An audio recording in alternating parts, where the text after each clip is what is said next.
Avant de recueillir les premières questions des auditeurs, Excellence, c'est la première fois que vous vous exprimez directement devant l'ensemble des Burkinabés à travers les ondes de Radio Burkina. Comment vous sentez-vous à l'idée de partager ce moment de dialogue direct avec les Burkinabés?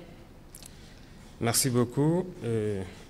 Bonjour chers parents, chers frères et sœurs auditeurs de la Radio Burkina.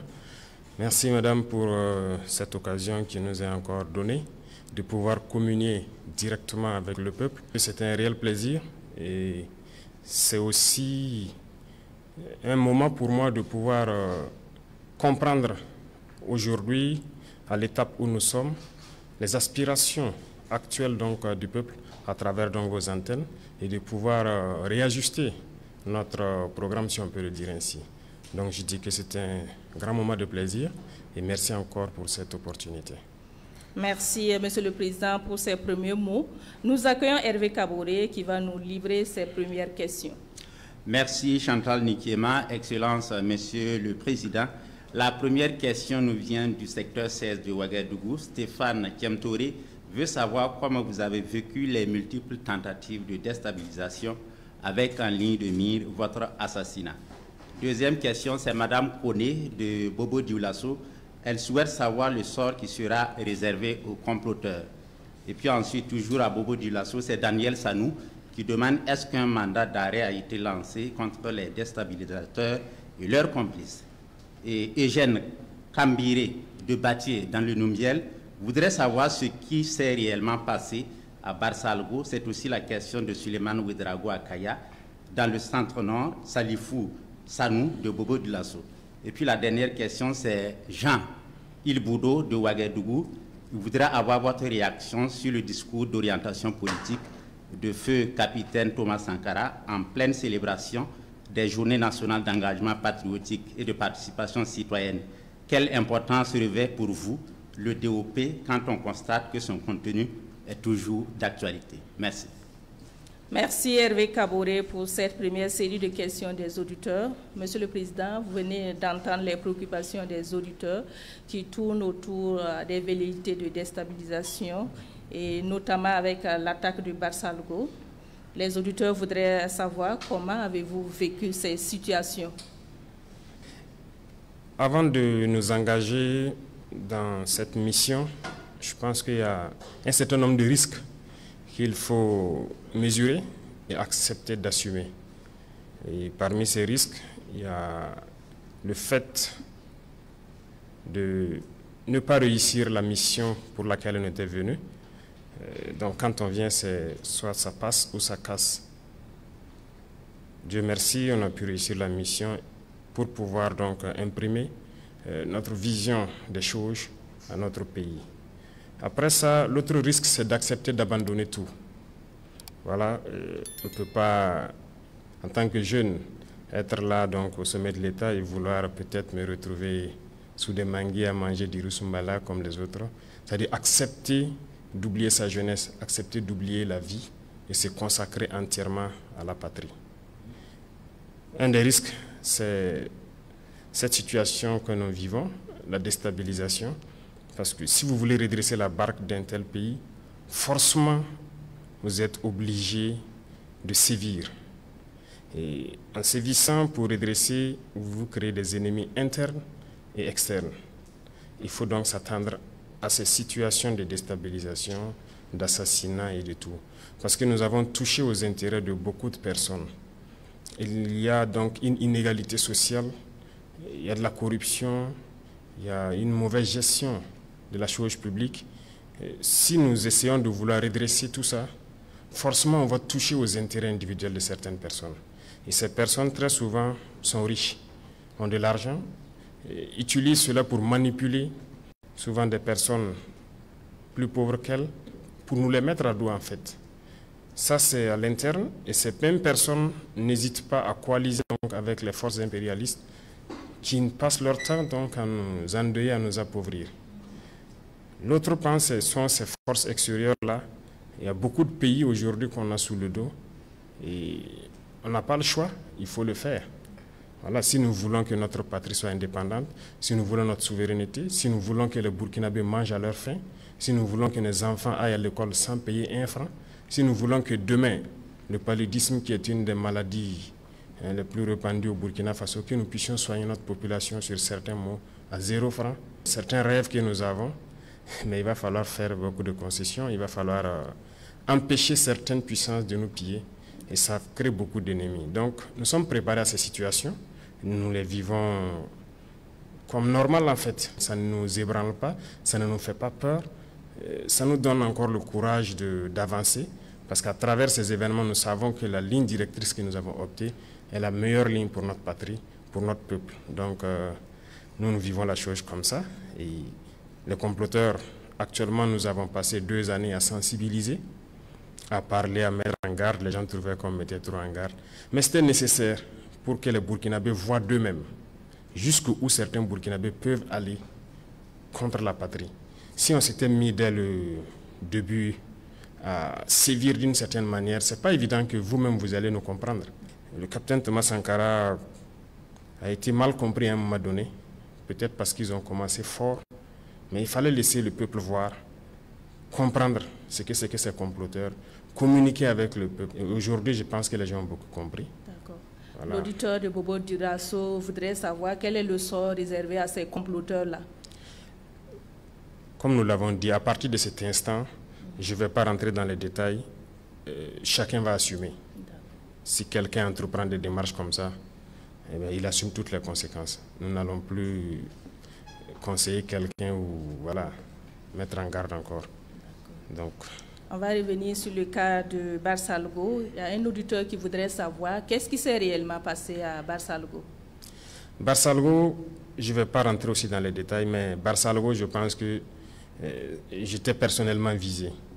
Parce que Barsalgo et moi, il y a une histoire. Barsalgo et la situation du pays, il y a une histoire. En juillet 2022, vous pourrez peut-être après vous renseigner sur place à Barsalgo. J'ai défié beaucoup d'ordres pour m'interposer pour que Barsalgo ne tombe pas. Et donc j'ai sacrifié beaucoup de choses quand même à Barsalgo. C'est le lieu pour moi de remercier beaucoup de gens qui nous ont soutenus dans notre manœuvre. Et je pense qu'ils ont ciblé Barsalgo parce que ça allait me toucher. Voilà, c'était l'objectif. Je ne veux pas rentrer dans certains détails, mais bon, peut-être qu'un jour nous aurons l'occasion d'en parler. D'accord. Alors, votre réaction sur le discours d'orientation politique du feu capitaine Thomas Sankara, c'est une préoccupation des Jean Ilboudo de Ouagadougou. Oui, c'est vrai.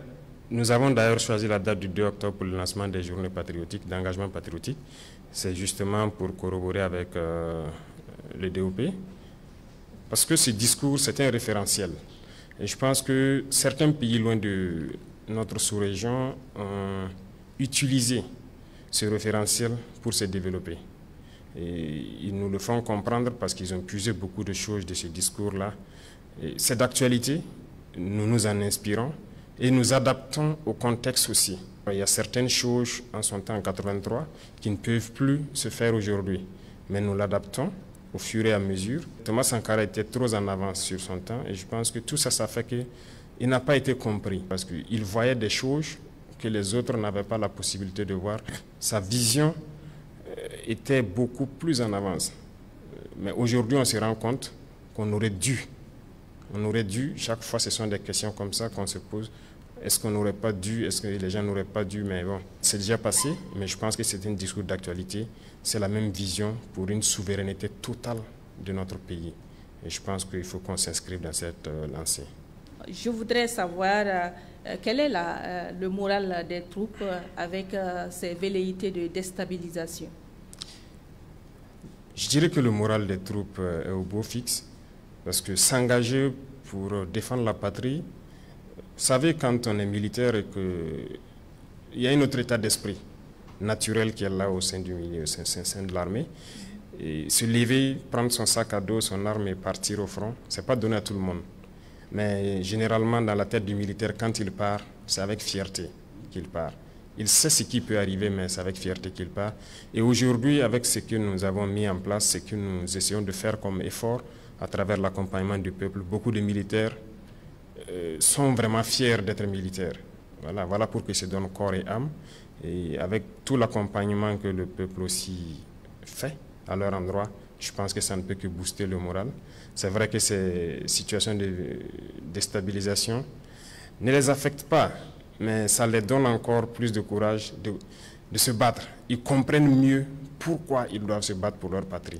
Ils savent bien que ce n'est pas pour rien qu'on tente de nous déstabiliser, malgré que nous avons pu changer la donne en termes d'équipement, de recrutement, de formation dans un laps de temps. Si des gens tentent encore de déstabiliser, ça donne plus d'arguments aux militaires de rebooster leur morale et de se battre. Merci. Hervé Kaboré nous a rejoint pour les questions des auditeurs. Hervé, c'est à vous. Oui, Chantal Nikiema, c'est M. Alassane Ouedraogo qui nous appelle de Kaya, dans le centre-nord.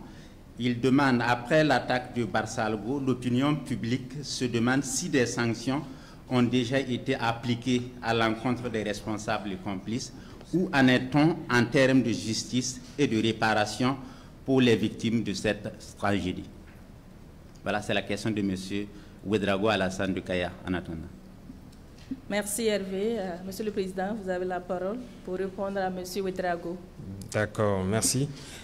Il faut dire qu'après toute attaque, depuis qu'on est là, après chaque attaque, nous essayons de faire une analyse de la situation pour comprendre qu'est-ce qui a marché et qu'est-ce qui n'a pas marché.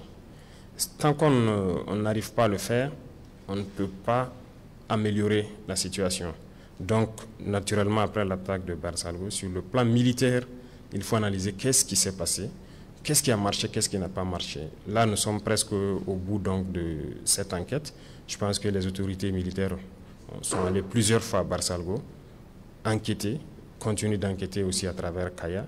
Et les responsabilités seront situées d'ici quelques jours. J'attends le résultat du rapport. Et les sanctions vont tomber. Toutes les attaques, c'est ce que nous faisons. Il y a eu des attaques où on est amené à radier souvent certaines personnes qui ont manqué au devoir. Voilà, parce qu'on n'a pas le choix tant qu'on s'engage et qu'on sent que la faille vient du dispositif, il faut sévir. Donc nous attendons le rapport final pour agir. S'agissant donc des victimes, c'est naturel, nous avons adopté des lois pour que les enfants de ceux qui auraient perdu la vie dans cette guerre-là, on les récupère comme pupilles de la nation. Et ceux aussi qui sont tombés, on les prend comme martyrs. Le gouvernement est permanemment aux côtés donc, des populations pour pouvoir prendre en charge déjà sur tout le côté psychologique, sur le côté humanitaire, santé et tout, de tous les membres donc, des familles qui ont été endeuillées lors de cette tragédie. D'accord. Hervé Kaboré a des questions des auditeurs. Il nous rejoint une fois de plus. Oui, Chantal Nikiema, les auditeurs ont encore envoyé des questions d'actualité. C'est M. Thomas Kafando de Zignaré. En rapport avec le mois du consommant local, il demande quelles sont les stratégies pour un développement endogène basé sur les produits made in Burkina. Et puis M. Karim Zango de FADA demande, vous avez des équipes gouvernementales qui rencontrent actuellement les leaders coutumiers. Quelles sont vos attentes? Merci Hervé pour ces deux questions. Monsieur le Président. D'accord, merci beaucoup. Je vois que le mois de consommer local, on l'a lancé. Et ça nous tient beaucoup à cœur. Si vous remarquez d'abord sur le plan vestimentaire, les premiers actes que nous avons eu à poser, on a fait une analyse d'un certain nombre de facteurs. D'abord, il faut promouvoir ce que nos artisans sont en train de mettre en œuvre, c'est-à-dire le Faso d'Anfani, le Koko Donda. C'est ce qui nous a amené à un moment donné de réfléchir sur la question par exemple des touches des enseignants qui étaient importés chèrement. Et donc on a instruit le ministre de changer par exemple les touches. Aujourd'hui, c'est fait en Faso d'Anfani. Les dames qui le font, mais il y a beaucoup de dames qui ont rejoint donc l'atelier et ça fait une grosse main-d'œuvre qui est employée. Également, l'instruction a été donnée à ceux de la justice de changer leur touche pour pouvoir s'adapter donc à notre façon d'enfanner et beaucoup d'autres couches sociales, même dans l'armée. Je pense que si vous avez bien suivi la tenue même du ministre au Conseil des ministres, c'est du façon d'enfanner en fait. Donc il y a beaucoup de choses qu'on essaie de faire promouvoir ce qui est fait localement. Et dans plusieurs autres domaines, surtout dans les produits transformés. Donc actuellement, nous sommes dans la dynamique de promouvoir tout ce qui arrive à transformer nos matières premières, c'est-à-dire les produits alimentaires, pour que ce soit consommé par les Burkinabés. Ce qui nous a amené d'ailleurs à prendre un décret dernièrement pour instituer le fait que si quelqu'un veut importer un produit, peu importe le produit, tant qu'il y a des Burkinabés qui le fabriquent, il est obligé d'abord de prendre au Burkina, et lorsque maintenant ça ne suffit pas, il peut aller prendre à l'extérieur. Donc c'est un acte fort qu'on a posé pour pouvoir encourager ceux qui produisent localement et que ce soit consommé par les Burkinabés. Donc sur ce volet, je pense que nous sommes dans une bonne dynamique. On ne peut pas dévoiler toute la stratégie à venir parce que comme je l'ai dit, ceux qui ont l'habitude d'importer, ça ne leur plaît pas forcément d'appliquer ce que nous voulons. Mais si nous voulons être burkinabés, on est obligé de prendre des mesures. Ça ne va pas plaire à d'autres, mais ça va plaire au grand nombre. Et je pense que c'est ça qui est le plus important. Monsieur Karim Zango voudrait savoir vos attentes concernant vos équipes gouvernementales qui sont sur le terrain. Oui, donc ce sont des sorties qui ont été programmées il y a quand même un peu longtemps. C'est comme les premières sorties qui ont coïncidé avec les événements de Barsalgo, je pense. On avait programmé plusieurs sorties. Donc quand l'événement est arrivé, on a quand même dit aux gens de partir faire le programme. Donc pendant cette période, on arrête le Conseil des ministres pendant une semaine et donc on veut que les ministres aillent auprès des populations, s'enquérir des réalités, voir les réalités de visu et revenir parce qu'un ministre, c'est au niveau de la décision. Et si vous êtes juste à Ouagadougou et que vous n'arrivez pas à comprendre les aspirations profondes du peuple, c'est compliqué. Donc, c'est un programme, ça ne sera pas la première fois, ça ne sera pas la dernière fois. Ils sont allés vers les populations dans toutes les régions pour s'enquérir des vraies réalités, comprendre les difficultés. Et je pense que chaque ministre donc, va réaménager son programme en fonction des besoins réels de nos populations. C'est le même état d'esprit qui nous a amené à aller vers les chefs coutumiers, parce que nous voulons les remettre dans leur rôle. Leur rôle donc de maintenir cette cohésion sociale, l'unité, la paix. Voilà, il faut qu'ils s'affirment, qu'ils arrivent à nous aider à éduquer la jeunesse. Donc ce sont ces messages-là qui sont portés à leur endroit, parce que quoi qu'on dise, ce sont des acteurs clés donc, de notre société et nous voulons les remettre dans leur rôle pour qu'ils puissent aider le Burkina Faso à revenir à ces valeurs ancestrales qui sont des valeurs de paix, d'unité, de cohésion. Merci pour ces éclairages. Monsieur le Président, l'actualité, la sécurité et la défense sont intimement liées. En attendant de recueillir les préoccupations des auditeurs, il y a maintenant 2 ans que, sous votre impulsion, le Burkina Faso a engagé une guerre totale contre les groupes armés terroristes. Aujourd'hui, quel bilan faites-vous de la reconquête du territoire national? Merci. Nous ne cesserons de parler de la situation donc, du terrain, parce que c'est l'essence même de notre combat.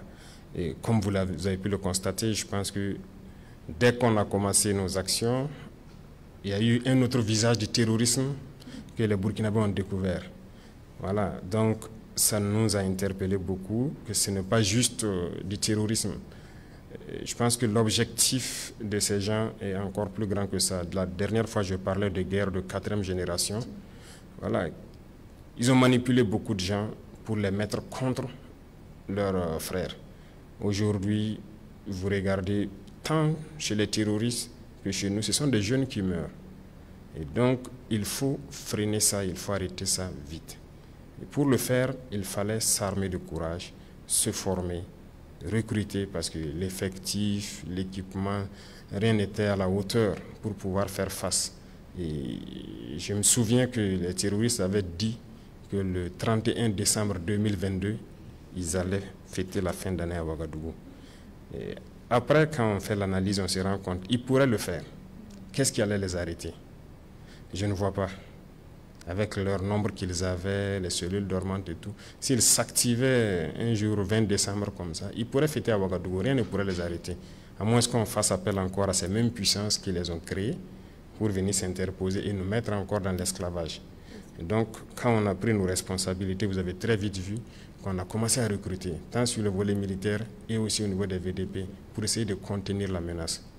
Aujourd'hui, l'armée est beaucoup plus équipée qu'elle ne l'a jamais été, mais nous disons encore ça, ce n'est rien. L'équipement va venir 10 fois, beaucoup de fois plus performant que ce que nous avons.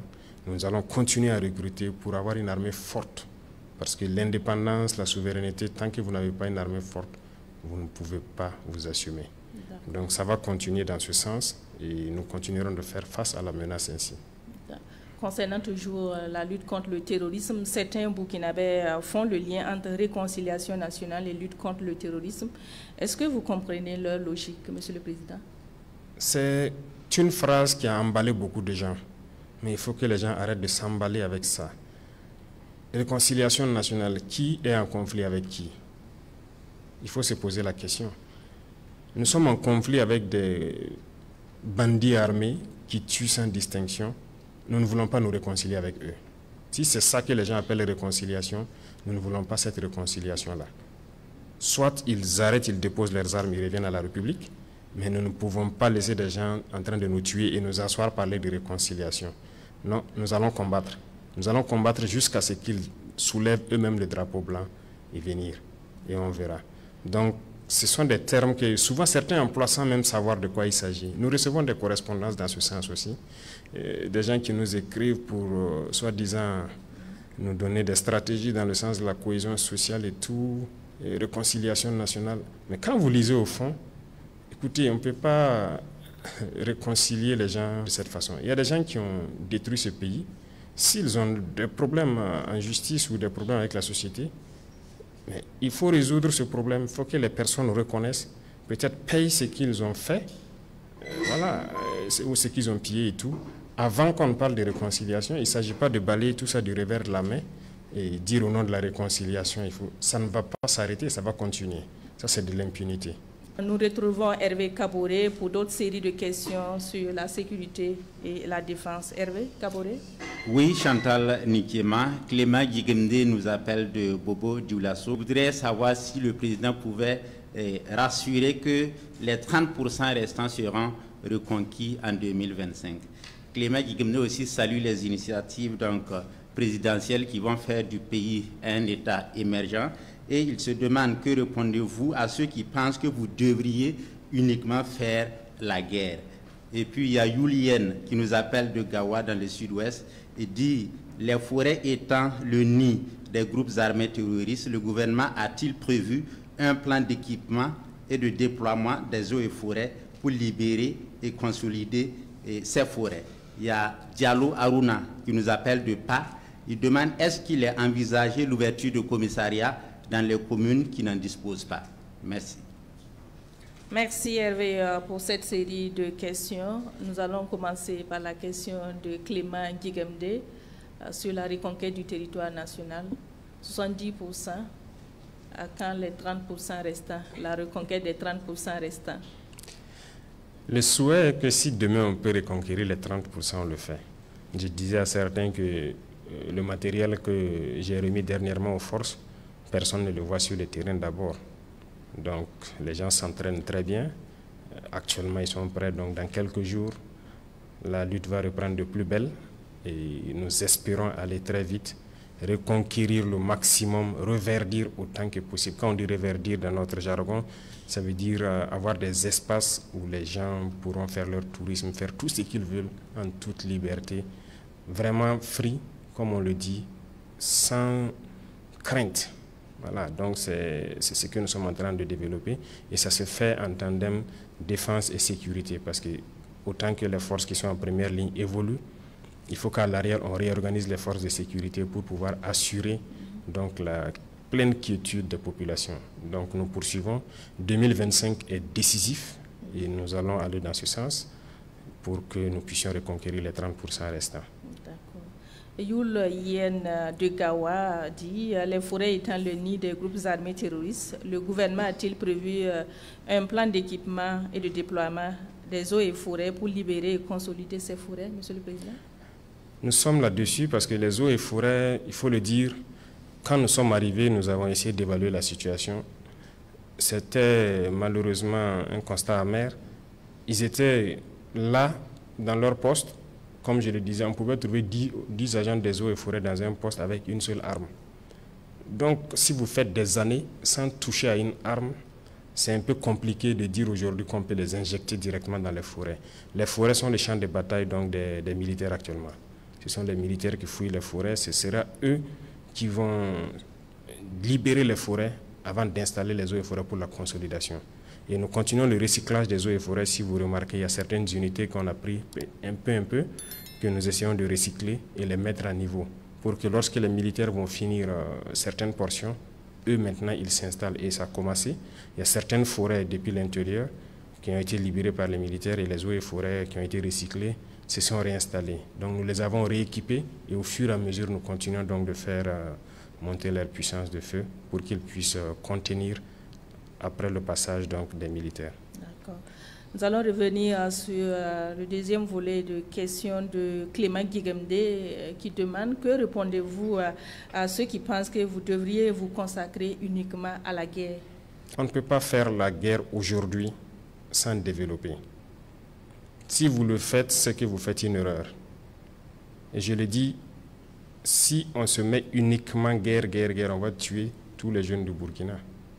S'ils n'ont rien à faire, ils vont se faire enrôler soit par ces individus qui viennent de l'extérieur là pour les vendre les fausses illusions, ou bien certains vont se mettre au braquage et tout. Aujourd'hui, dans certaines zones, les braqueurs sont presque confondus aux terroristes. Parce que si vous sortez sur une route et que vous commencez à arrêter des cars, vous tombez sur une patrouille, ils vont combattre. Ils vont vous combattre comme un terroriste. Mais si les jeunes n'ont pas à travailler, ils vont se retrouver à faire quoi? L'oisiveté, on dit c'est mère de tous les vices. Donc on ne peut pas faire la guerre sans développer.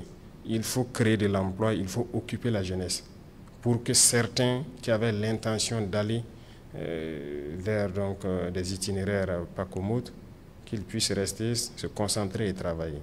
Donc ces gens qui disent qu'il faut juste la sécurité, je pense que soit ils ne sont pas de bonne foi ou bien ils ne comprennent pas exactement ce que c'est que cette guerre. Voilà. Pourquoi les pays développés, il n'y a pas ce genre de guerre là-bas? C'est dans nos pays, soi-disant pauvres, appauvris.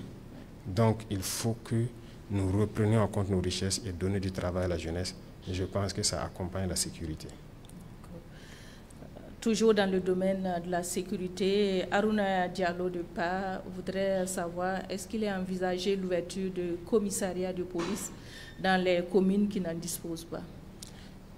Si vous avez encore suivi, il y a eu un des conseils des ministres justement où on a remodifié l'architecture de la sécurité. Donc avec la gendarmerie qui va s'occuper de certaines communes rurales et la police qui va se recentrer sur certaines communes urbaines. Donc ce redécoupage a été fait et nous avons donné un délai à ces deux forces pour se réorganiser et s'adapter. Et je pense que ça a commencé déjà dans plusieurs zones. Et les policiers ont commencé à reprendre leur position et les gendarmes aussi vont aller vers ces positions. On a fait le répertoire, il y avait beaucoup de communes où il n'y a pas de commissariat ni de gendarmerie. Et on se retrouve dans certaines communes et certaines villes où les postes sont doublés. Police et gendarmerie sont là ensemble, ils se piétinent et ils n'arrivent pas à faire le travail qu'il faut. Donc c'est partant de ce constat que nous avons décidé de prendre un texte pour situer donc la zone de responsabilité géographique de tout un chacun, pour que toutes les communes aient la présence d'une force de sécurité. Donc ça va arriver et le décret là, il y a un délai de mise en œuvre que personne ne doit dépasser et nous suivons ça de très près. D'accord. Merci, Monsieur le Président. Nous restons toujours dans le volet défense et sécurité. Hervé Kaboré nous a rejoint pour une autre série de questions. Hervé Kaboré, à vous la parole. Merci. Mariam Traoré de Orodara nous demande, malgré certains progrès, la situation sécuritaire reste difficile dans certaines régions. Quels sont les principaux obstacles pour la sécurisation du pays? Éloi Soma de Nyangologo demande, que prévoit le gouvernement pour les VDP engagés dont l'âge est avancé et qui ne peuvent pas être recrutés comme certains? Sawadgo Bourema, une personne déplacée interne de Madjouari, demande, des ressortissants de la région de l'Est utilisent des numéros du Bénin pour les appels au Burkina. Leur comportement semble suspect. Pourquoi ils ne sont pas interpellés? Et puis Sanou Boubacar des Hauts-Bassins à Bobo de Lasso dit, la dénonciation des accords avec la France a marqué un tournant décisif dans la politique étrangère du Burkina. Quel impact cette décision a eu sur notre sécurité et nos alliances internationales? Merci. Merci Hervé Kaboré pour cette série de questions. Monsieur le Président, On commence par la question de Madame Traoré, Mariam Traoré, voilà, sur la sécurisation du pays. Il faut dire que, comme on l'a dit, tout de suite, je parlais du terme rendre des espaces complètement verts. Et on peut avoir reconquis des territoires, installer les forces, mais l'ennemi peut toujours faire souvent des incursions. Parce que c'est une guérilla, ça peut arriver. Aujourd'hui, comme je l'ai dit, nous avons préparé une certaine logistique pour lancer dès les prochains jours la phase qui doit reverdir totalement certaines zones. Et cette phase, nous ne pouvons pas la détailler ici. Ça sera de grands travaux, certainement. Les zones que nous avons reconquises et qui connaissent des incursions, c'est juste une question de temps. Nous allons reverdir ces zones-là pour que les gens ne puissent plus faire d'incursions.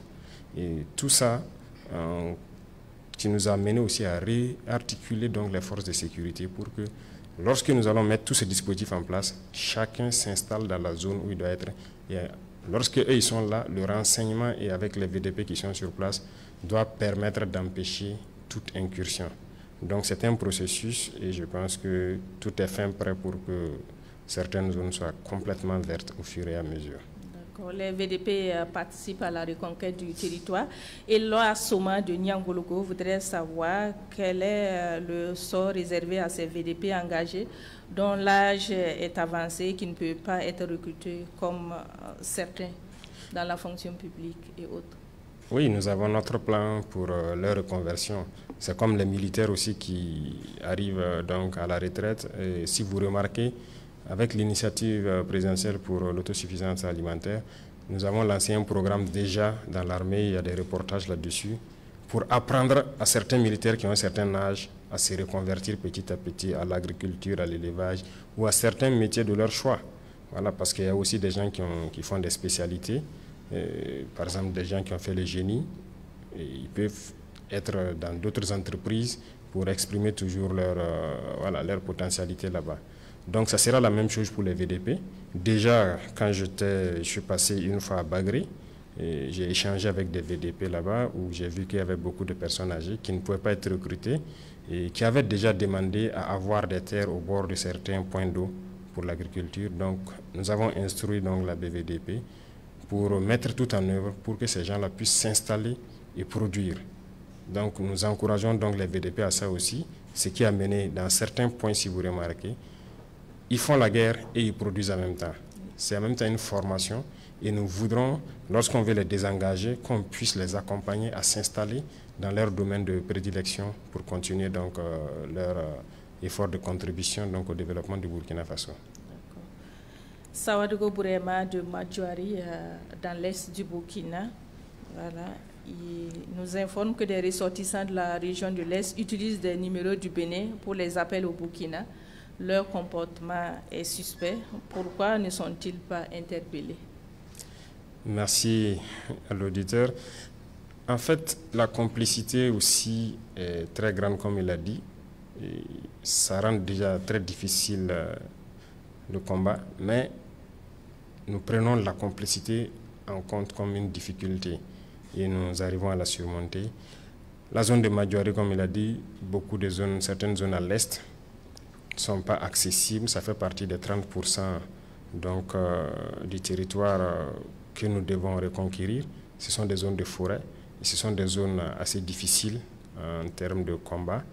Mais des individus qui prennent des numéros étrangers, qui appellent et tout, c'est sûr que peut-être ils ont d'autres intentions ou bien ils sont déjà mêlés à d'autres choses, mais nous attendons d'arriver sur le terrain et reconquérir et voir ce qui doit être réservé à ces gens-là.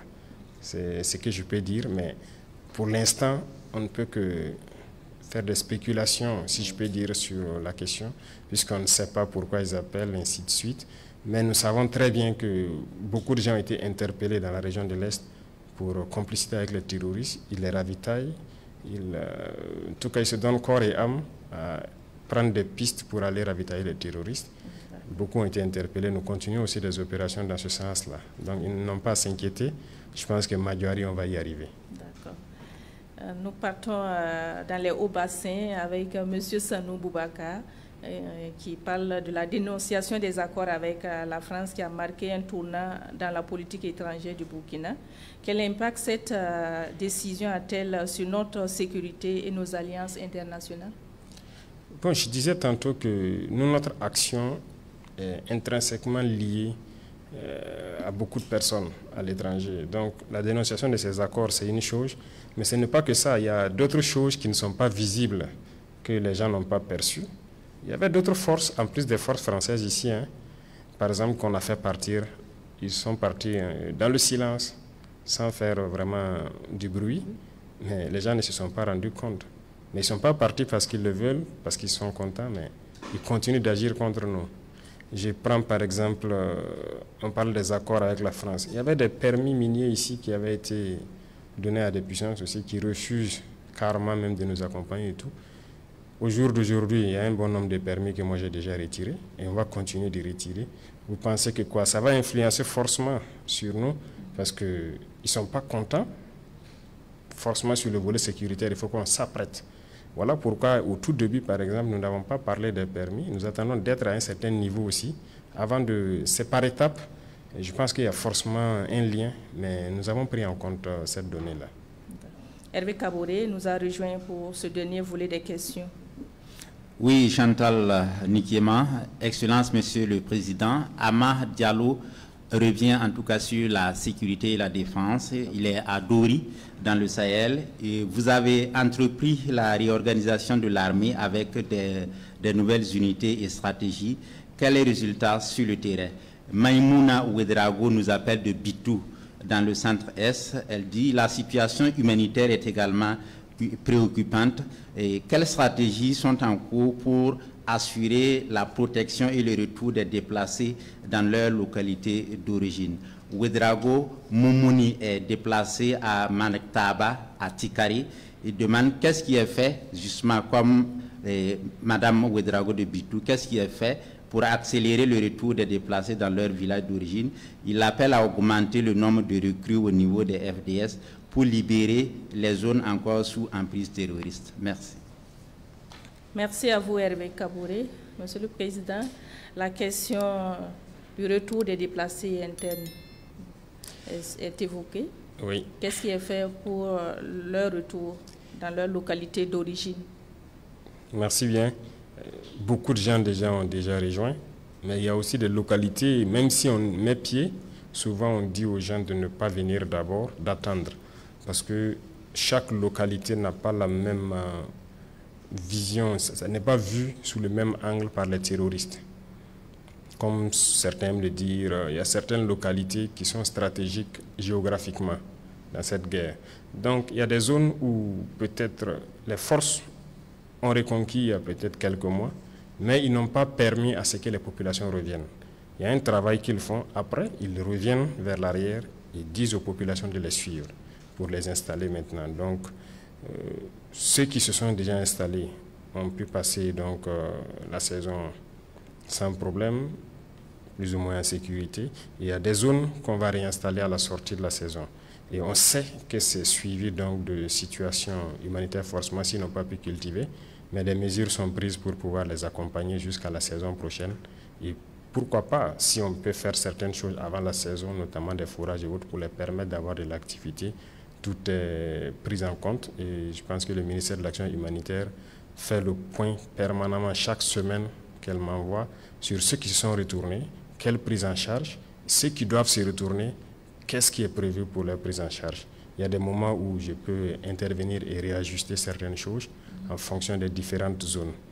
Et je vois qu'il y a une dame qui a parlé de Bitou. Bitou, par exemple, bon, les gens sont là. Je ne sais pas s'il y a un déplacé de Bitou qui est ailleurs, mais il y a certains villages peut-être dans le centre-est qui restent à être installés, mais il y a un travail qu'il faut faire autour de certaines forêts avant de les permettre de s'installer. Certes, les forces sont là, les VDP sont là, mais on les a dit de ne pas s'installer pour l'instant parce qu'on n'a pas terminé le travail. D'accord. Vous l'avez déjà souligné, le nombre de recrues. Moumouni Ouedraogo, c'est un PDI. Lui vous appelle encore à augmenter le nombre de recrues de FDS pour libérer les zones encore sous emprise terroriste. Oui, nous sommes en train de recruter. Sur les 2 années, je pense qu'on est à plus de 30 000 personnes recrutées presque dans l'armée seulement. Et les autres forces aussi ont recruté. Nous avons doublé, sinon même plus, la masse de forces donc, au niveau de l'armée des terres pour pouvoir faire face. Mais nous partons aussi à un rythme un peu lent parce qu'il y a beaucoup de choses qu'il faut autour du recrutement. Si vous remarquez, nous avons recruté en temps 5 000, après on est passé à 10 000, aujourd'hui nous sommes à presque 15 000, parce que la formation, il ne faut pas la bâcler. Et c'est l'occasion donc de remercier donc, certains pays, donc, notamment les pays de l'AES, qui nous ont donné un coup de main au départ. Le Niger, nous avons envoyé des troupes au Niger formées pour revenir s'installer. Nous avons envoyé des troupes au Mali formées. Nous en avons envoyé donc au Togo. Aujourd'hui, depuis que nous avons pris notre destin en main, comme on le dit, la plupart des pays européens qui offraient des formations au Burkina ont systématiquement fermé. Et certains pays, malheureusement, donc, qui sont nos voisins, ont automatiquement aussi fermé les rapports militaires avec nous, ont cherché nos stagiaires qui étaient chez eux. On a répondu à la réciproque aussi. Mais nous avons compris que nous pouvons nous former nous-mêmes, on n'a pas besoin forcément d'eux. Parce que la formation, c'est une question d'expérience dans la guerre et on réadapte en prenant en compte certains paramètres pour les nouvelles recrues.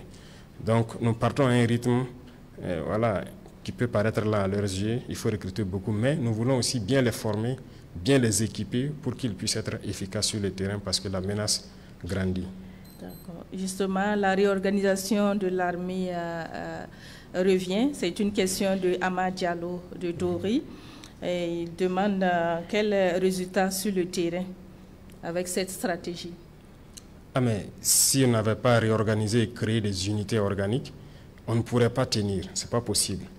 Parce que comme ils l'ont dit, dès qu'on a pris notre virage, vous avez vu que l'intensité des combats est montée d'un cran. Et il fallait s'adapter automatiquement. Et chez nous, dans l'armée, quand on dit une unité, ce sont des gens qui vivent ensemble, qui se connaissent et qui combattent ensemble. Et quand il y a des situations, ils sont prêts à tous mourir ensemble, mais ils ne peuvent pas avoir certains comportements. Depuis longtemps, nous ne combattons pas en unité. Voilà, nous on aime dire dans notre jargon, c'est des cotisations.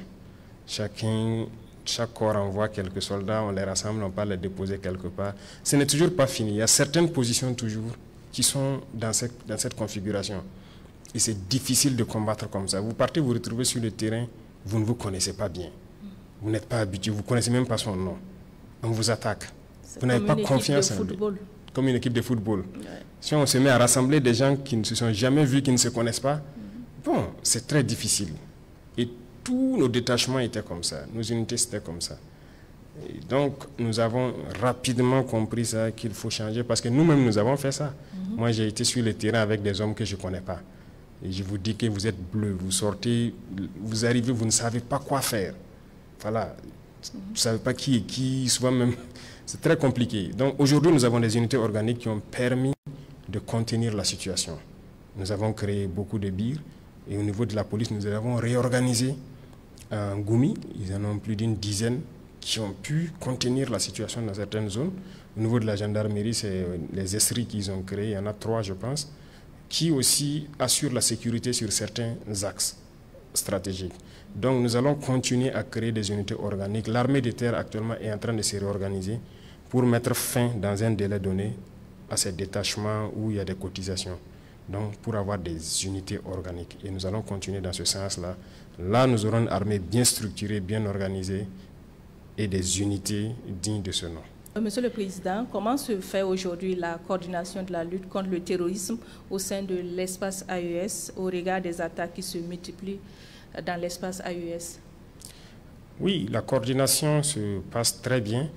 Et comme vous l'avez dit, les attaques qui se multiplient, l'AES est une cible. Voilà, voir des Africains s'unir, c'est pas bon pour d'autres personnes. Donc, il faut tout faire pour casser cette alliance.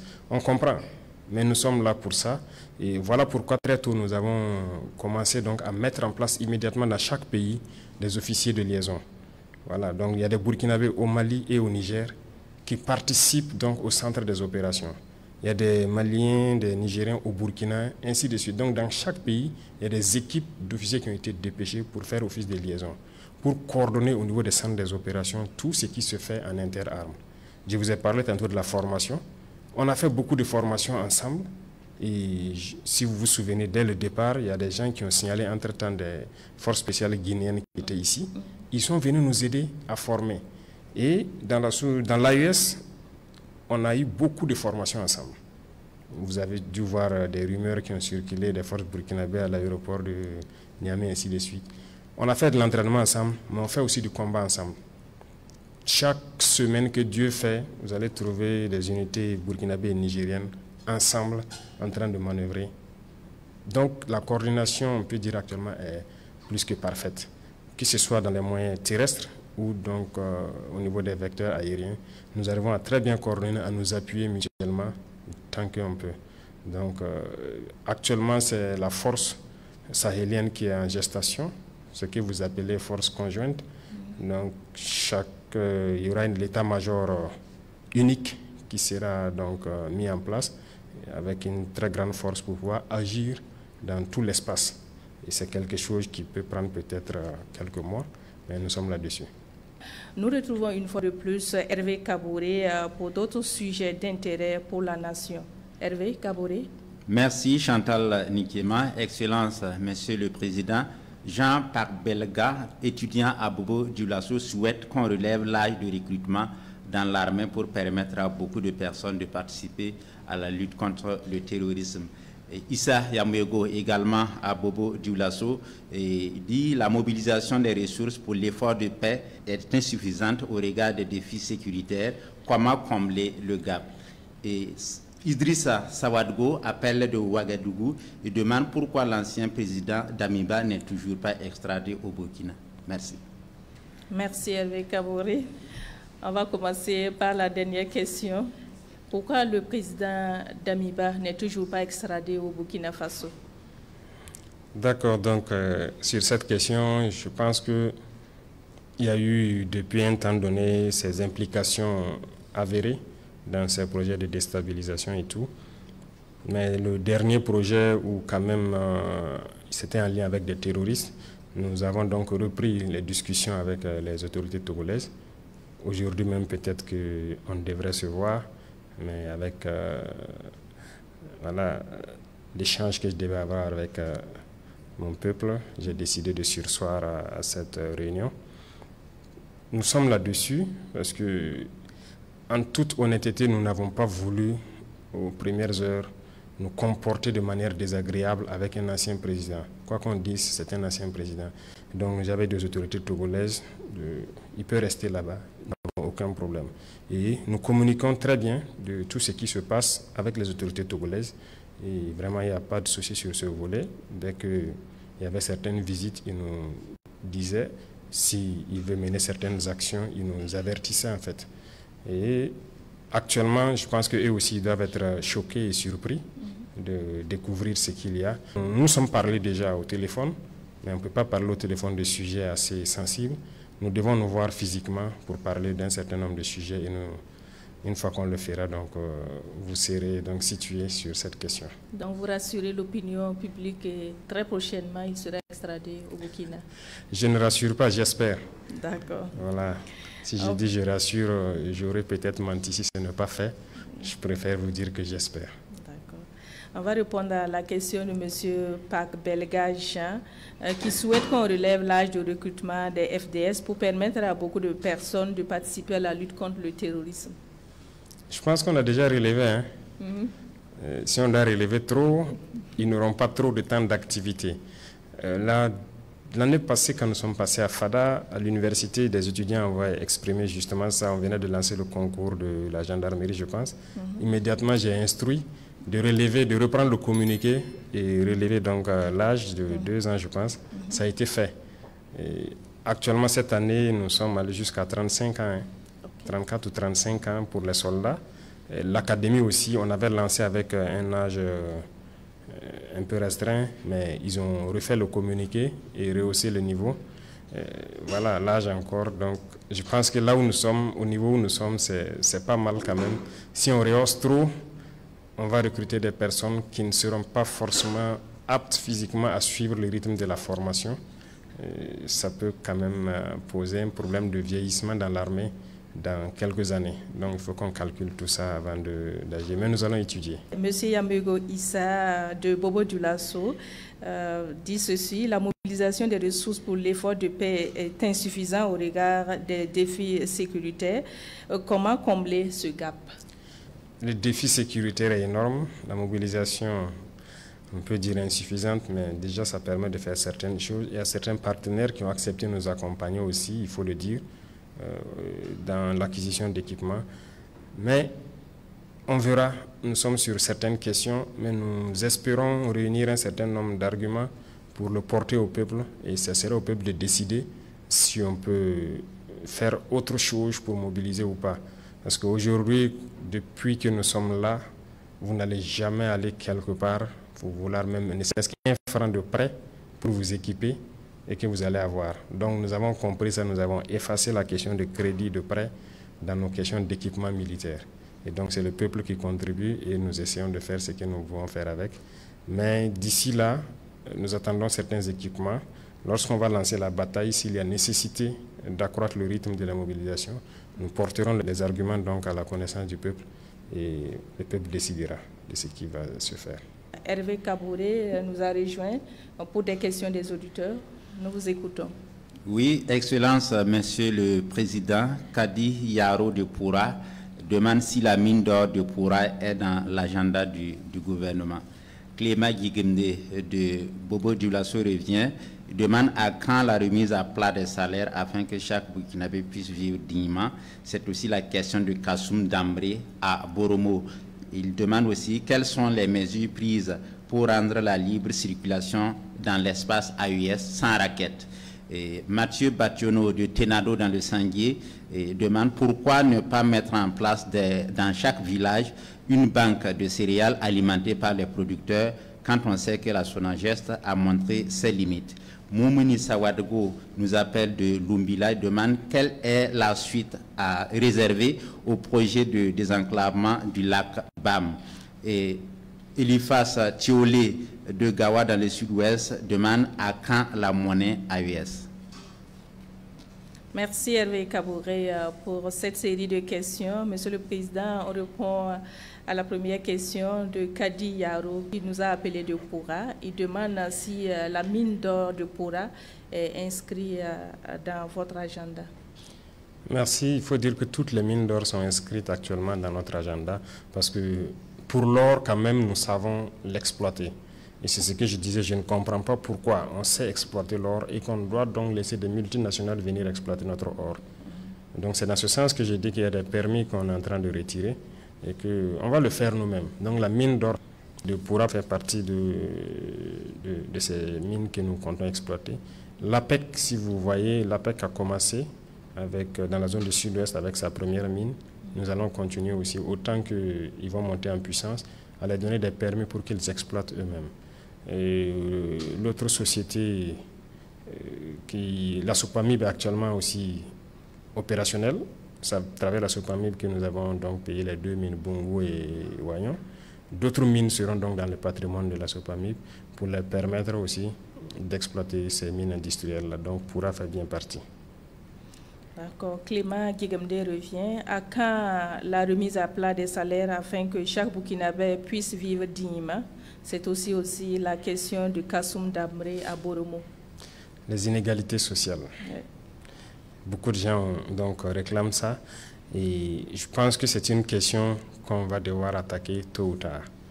Quoi qu'on dise, il y aura des grincements des dents comme on le dit, mais on est obligé de s'attaquer à ça à un moment donné pour que chacun puisse vivre dignement comme ils le disent. Mais avant ça, nous avons voulu d'abord nous mettre un certain nombre de lignes, étudier et voir qu'est-ce qui peut être fait en général. Parce que, comme je dis, il faut comprendre ses forces d'abord, son potentiel. C'est ce que nous sommes en train de faire dans le secteur minier aujourd'hui. Et nous nous rendons compte que si on reprend possession de nos mines et que nous arrivons à baisser la température donc, de cette guerre, peut-être qu'on n'aura pas besoin de remettre à plat, comme on le dit, diminuer des salaires. Nous allons voir comment peut-être remettre à niveau certains salaires.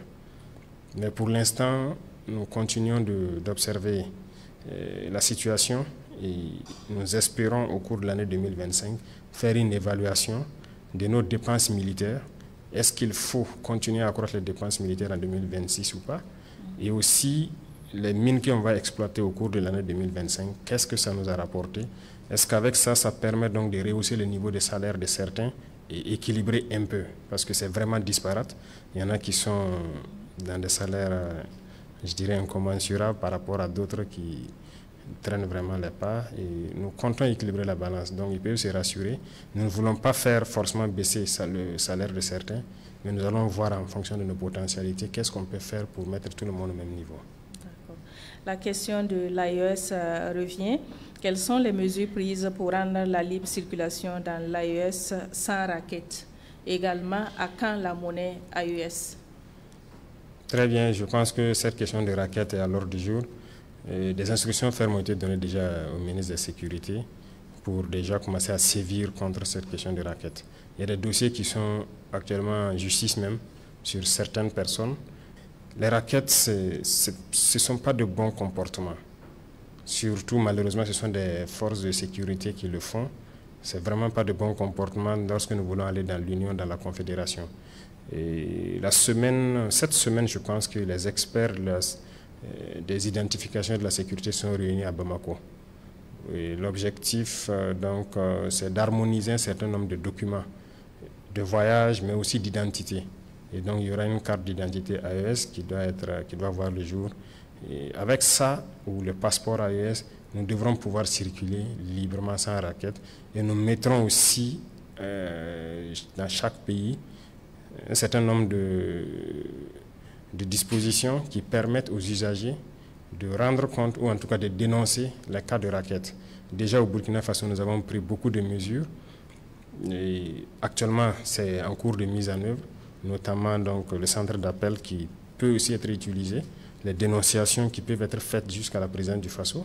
Et nous avons mis en place le CRD qui doit sévir au-dessus de toutes les autres considérations de textes qui peuvent exister. Et le CORAG, comme on le dit actuellement, est instruit aussi d'enquêter sur toute forme de corruption, de raquettes ou de dossiers mal gérés. Ils sont là-dessus dans les jours à venir. Il y a des choses qui vont sortir. Les individus qui seront pris dans des situations comme ça puissent payer. Mathieu Bationo de Tinado suggère pourquoi pas ne pas mettre en place dans chaque village une banque de céréales alimentée par les producteurs? Oui, ça aussi c'est une bonne question et je vois qu'il a même parlé de la SONAGES. La SONAGES avait beaucoup de difficultés. Nous avons changé donc la direction et actuellement j'ai instruit au ministre d'accroître le nombre de magasins SONAGES. Il est là-dessus, d'avoir ses camions à lui pour pouvoir transporter les céréales et les stocker parce que SONAGES fonctionnait sur des locations. On ne peut pas louer des magasins, louer des camions et vouloir être efficace. C'est compliqué. Et c'était un circuit, ça ne permettait pas d'être efficace. Donc voilà pourquoi actuellement ils ont entrepris de construire des entrepôts dans certaines zones et d'acquérir leurs propres camions pour pouvoir rapidement desservir. Il y a aussi l'APEC qui est sur la question, comme ce qu'ils appellent banque de céréales. En fait, ils sont en train de créer, donc ils ont ciblé déjà les premières zones. Je ne sais pas si les marchés sont déjà lancés ou pas. C'est pour justement avoir des centrales d'achat qu'on peut assimiler à des banques de céréales où les paysans vont venir donc vendre leurs céréales et ça pourrait être revendu à partir de là-bas et de façon très contrôlée. Parce qu'aujourd'hui, la spéculation est tellement forte que quand les gens partent au bord champ, ils imposent aux producteurs le prix qu'ils veulent. Ils sont obligés souvent de céder certaines céréales et ils reviennent augmenter les prix hors de contrôle et le revendent. Donc le producteur même se retrouve finalement sans rien au bout de plusieurs mois de labeur. de dur labeur. Donc nous avons pris ça en compte et l'APEC va aussi se mettre là-dessus pour créer dans plusieurs communes ces centrales d'achat-là et qui doit permettre de soulager beaucoup la population. Toujours dans le volet sécurité alimentaire, Moumouni Sawadgo de Lumbila demande quelle est la suite réservée au projet de désenclavement du lac Bam. Le ministre a été là-bas, je pense qu'il n'y a pas trop longtemps. Le ministre de l'Agriculture, il y a été. Il est venu me faire le point de situation et nous sommes là-dessus. Actuellement, il y a aussi les volets sécuritaires qui étaient aussi un facteur limitant. Je peux vous assurer qu'autour du lac, beaucoup de choses sont en train d'être faites. Et je pense que ceux qui sont sur le terrain là-bas à Kaya ou autour doivent pouvoir percevoir ces choses-là. On ne va pas tout dévoiler ici, mais nous sommes là-dessus parce qu'il faut réaménager le lac, pouvoir le rendre plus viable et que ça profite à beaucoup de personnes. Donc le projet est en cours. Le ministère, en tout cas, est à pied d'œuvre pour que ça puisse voir rapidement le jour. Merci pour ces éléments de réponse. Nous accueillons une fois de plus Hervé Kaboré pour les questions des auditeurs. Merci Chantal Nikéma, Excellence, Monsieur le Président. Alassane Léné à Lankwe, dans la boucle du monde, demande pourquoi ne prend-on pas en charge tous les cancers à Bogodougou. Et Madame Sarata Dakouré aussi souhaite que vous soyez très regardant sur l'initiative de prise en charge des cancers.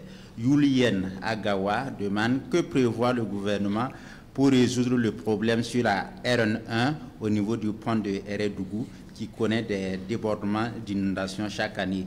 Et Damre Kassoum à Borombo demande quelle solution pour réduire le nombre de demandeurs d'emploi dans la fonction publique. Merci. Merci Hervé Kaboré. La première préoccupation d'un auditeur, pourquoi ne prend pas en charge du moins tous les cancers au CHU Bogodougou? D'accord, je vais revenir une fois de plus sur certains paramètres. Nous avons un programme, nous avons des objectifs. Et comme je disais sur le volet de l'éducation, l'objectif est que l'éducation soit gratuite au Burkina Faso. Nous ne pouvons pas dire exactement combien de temps ça va prendre. Comme je dis, on évalue nos potentiels, on essaie de faire certaines choses nous-mêmes et nous espérons pouvoir y arriver. La santé, c'est la même chose. Il y a certains mots que nous essayons donc de prendre en charge déjà. Si vous voyez dernièrement les cliniques mobiles, avant pour des cancers de sein, pour aller faire une mammographie et tout, les femmes déboursaient beaucoup d'argent, ce n'est même pas accessible à tout le monde. Aujourd'hui, on peut rendre grâce à Dieu, dans beaucoup de régions, c'est gratuit. Le centre donc, qui traite les cancers, c'est le seul qui est là actuellement. Le deuxième est en train d'être achevé à Bobo. Donc, la capacité d'accueil déjà ne permet pas à tout le monde de pouvoir venir. Secondo, on évalue. Avant, c'était fermé. Nous sommes venus et on a réouvert le centre, le remettre en état, ça fonctionne. Mais si on dit qu'on peut prendre tous les cancers gratuits, ça serait du mensonge, on ne pourra pas. Pour l'instant, on ne pourra pas. Voilà pourquoi nous avons choisi le cancer des enfants de moins de 15 ans, et donc le cancer donc, des femmes col de l'utérus, le cancer du sein et le cancer de prostate. Mais pour l'instant, on ne peut pas prendre tous les cancers en compte. Si on le dit, les gens vont affluer, le service ne pourra pas être fait. On va encore dire que nous avons pris des mesures et que nous ne pouvons pas faire accompagner. Donc voilà pourquoi nous allons étape par étape, au fur et à mesure. Voilà, beaucoup de choses peuvent être très bien au Burkina Faso. Yulien revient avec une question de sécurité. Que prévoit le gouvernement pour résoudre le problème sur la RN numéro 1 au niveau du pont Eredougou? Et là où ça déborde chaque année, je pense qu'on est très interpellé cette année. L'année passée, ça a eu lieu, on a vu. Cette année, c'est quand même pendant de longues périodes où la route est restée bloquée. Le conseil de ministres passé, j'ai dit au ministre de l'Agriculture à travers l'ONBA, de passer donc, dès que les eaux vont baisser, et de nous faire une proposition. Nous avons envie de faire un très grand barrage, assez profond, en remontant vers Ouri. Ce sont les instructions que je lui ai données, pour qu'on ait une grosse retenue d'eau là-bas, avec une très grande digue. Et à ce niveau, j'ai dit de voir comment est-ce que avec la nouvelle digue, déjà, la voie même peut être une double voie.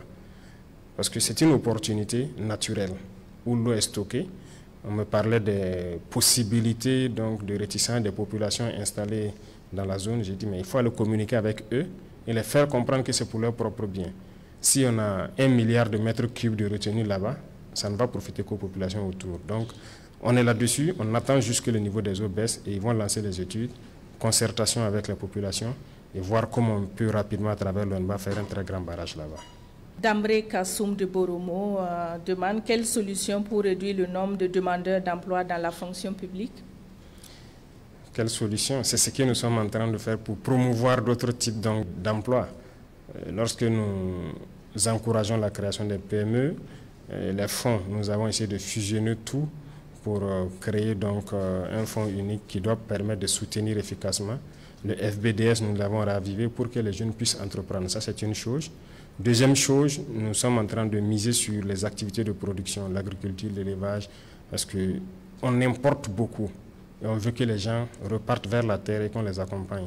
Aujourd'hui, si vous voyez dans la plupart des zones où il y a des grands barrages, beaucoup de jeunes se sont mis à la pisciculture en cage flottante. J'ai vu les images à Bobo en Samandeni, c'est carrément une industrie qui s'est mise en marche. Au sud-est, ça a commencé, et dans la zone de Swam, vers Koudougou. Donc, nous voulons ramener les jeunes beaucoup plus à la production, au lieu qu'on importe. Donc, il y a assez d'emplois qu'il faut créer à travers la production agricole. Je pense que c'est quelque chose qui n'était pas valorisé avant, mais nous sommes en train de tout faire pour que les jeunes reviennent à ces fondamentaux-là. Voilà, nous allons recueillir les dernières préoccupations des auditeurs avec vous, Hervé Kaboré.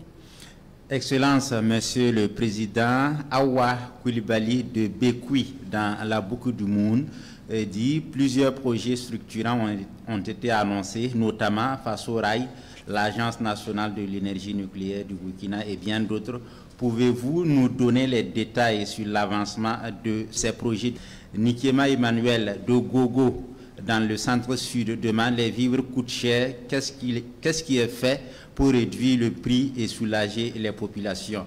Angéline Yago de Léo demande le projet de loi sur le changement de devise a été retiré de l'ALT. Qu'est-ce qui empêche le déroulement du processus? Marc Bago, c'est un étudiant en géographie à Koukouldi, il demande à quand la fin de la corruption au Burkina? Merci. Merci Hervé pour ces questions. Monsieur le Président, nous recevons de nombreuses questions des auditeurs. Awa Koulibaly de Bekoui voudrait avoir les détails des projets tels que Faso Rail. Oui, il y a beaucoup de projets qui sont initiés, il y a beaucoup de projets encore qui restent à venir. Faso Rail, c'est parti d'un constat. Nous voulons faire des rails, parce que les rails qui sont là ne sont pas du tout modernes. Voilà pourquoi vous avez des vieilles locomotives. Ce ne sont pas des rails aux normes internationales actuellement, en réalité. Donc nous voulons avoir des rails aux normes pour avoir des trains modernes. Ce qui nous a amené à prospecter un peu à travers le monde pour créer des lignes de rails. Mais on s'est rendu compte que le coût est très très très élevé. Les derniers dossiers que j'ai vus, les kilomètres de rails nous coûtaient entre 17 et 18 millions d'euros. Donc plus de 10 milliards. Vous faites 300 km de rails, vous êtes à plus de 3 000 milliards. Donc nous avons décidé, au lieu de faire ça, s'endetter pour ce genre de construction, nous préférons envoyer l'emploi au Burkina. Donc mettre en place l'usine carrément qui produit les rails et qui pose les rails. Et ce sont des Burkinabés qui vont être employés dedans. Donc c'est ce qui nous amène à les prospecter et c'est en bonne voie. Nous sommes donc en train de, en phase de faire les contrats avec les partenaires qui veulent nous accompagner aussi avec ça pour l'implanter et produire nos rails. Là quand même on pourra desservir beaucoup de zones dans le pays. À quand la fin de la corruption au Burkina Faso? C'est une préoccupation de Marc Bago, étudiant à Koukouldi. La fin de la corruption.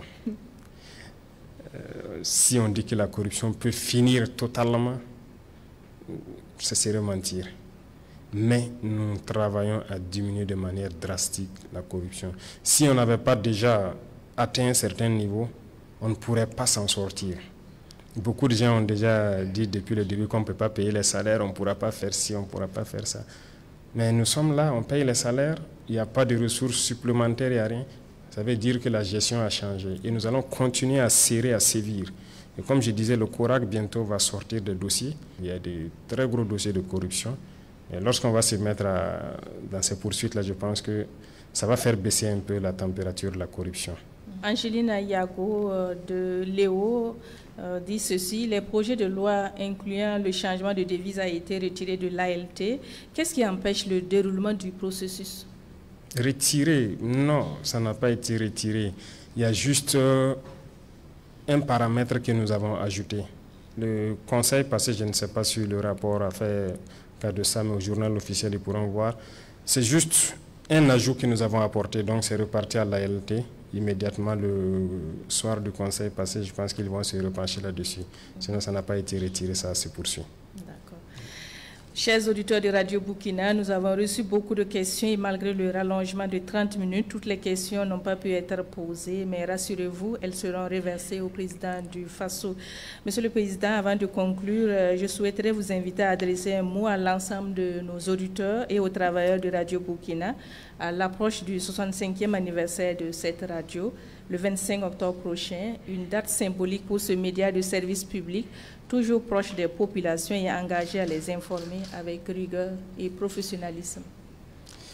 Merci. Et pour commencer donc par Radio Burkina, je souhaiterais donc vous dire merci. Merci pour tout le travail abattu durant toutes ces années et ce travail que vous faites actuellement dans ce contexte de crise pour toucher les populations au fin fond de nos villages, parce que la radio aujourd'hui est un instrument d'information, de sensibilisation.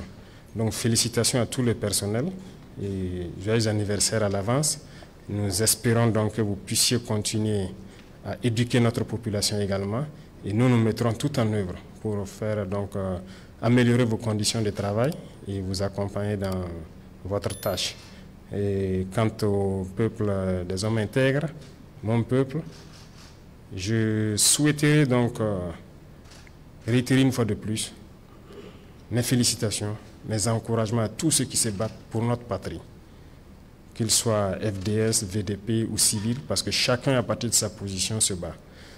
Les épreuves sont dures, il y a beaucoup d'événements qui se passent. Se présenter les condoléances, c'est à nous-mêmes, parce que nous sommes tous frères et sœurs. Lorsqu'il y a un décès, ça nous affecte tous. Donc, je profite donc du micro pour présenter les condoléances à tous ceux qui ont perdu des êtres chers et aussi souhaiter prompt rétablissement à tous ceux donc, qui sont actuellement blessés par l'effet du terrorisme et surtout au FDS et au VDP de maintenir ce cap, beaucoup de courage et que Dieu les protège dans leur combat, que Dieu donc protège toutes ces populations résilientes qui se battent jour et nuit aux côtés donc, de nos forces pour pouvoir maintenir le Burkina Faso debout. Amen. Merci à tous. Amen. Merci. Excellence, pour conclure, nous avons reçu des questions et des contributions d'auditeurs de toutes les régions du Burkina, des locuteurs de plusieurs langues nationales. Les auditeurs souhaiteraient entendre votre mot de fin dans l'une des langues nationales. D'accord, merci beaucoup. J'aurais dû peut-être répondre à certaines questions donc, en langue nationale, même si mon djoula ou mon moré n'est pas peut-être soutenu comme on le dit. J'ai repris les cours avec le MENA-PLN pour bien apprendre le vrai djoula, le vrai moré. En tout cas, Aunichi, Abenichi, An Baraji, Amin ala Fedron, Alaka Beka la Nino Sabati, Alaka Ke Burkina, Amin Burkina. Here min bangini Burkina alaka nan here alaka shini kena de bema alaka hamina ko benno ya je veux dire sambisi mam pour ram fa barka minare mina kiti bebara mina kaw bebara mina kiti Burkina yi wala ton sen date donc pour ne fa barka minare. Merci pour le soutien à tous. Merci.